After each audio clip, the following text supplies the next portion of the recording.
easy part of installing bevel siding is sticking it in a short run between two vertical trim pieces. The trickier pieces go over a door, under an overhang, and between two trim pieces. We already did a video about how to cut that piece. This video is about how to cut and install siding over an arched window with a classic pediment and keystone, like this one. Fortunately for Saul, the pieces are short, so they're easy to handle. He begins by marking the bottom. In this instance, he can measure the overall length because the bottom will slide under the arch pediment.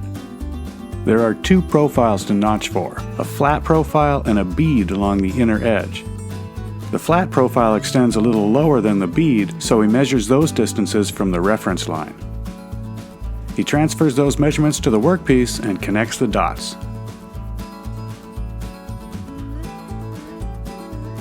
Finally, he traces the shape of the arc away from the straight line that he drew, and then he cuts out the excess.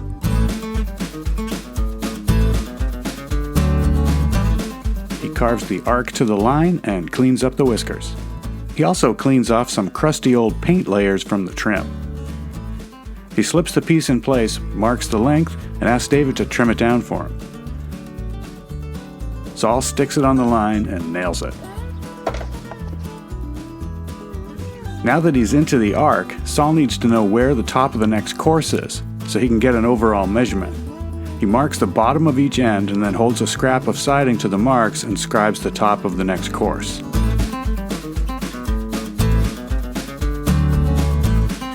Now he can pull a number that's long enough to let the siding lay over the arc for scribing. He butts the siding against the corner board and holds the face of it over the arched pediment to trace the shape on the face of the siding.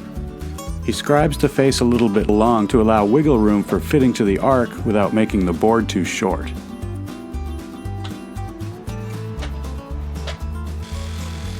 He cuts it up on the scaffold with a jigsaw. Sticking it in place reveals a couple of adjustments that are needed.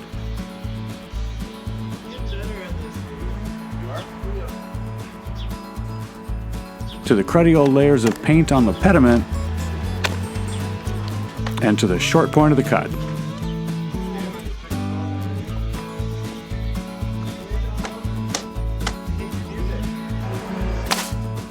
At this point, it's just a matter of continuing to do what he's been doing for the whole earlier part of this video.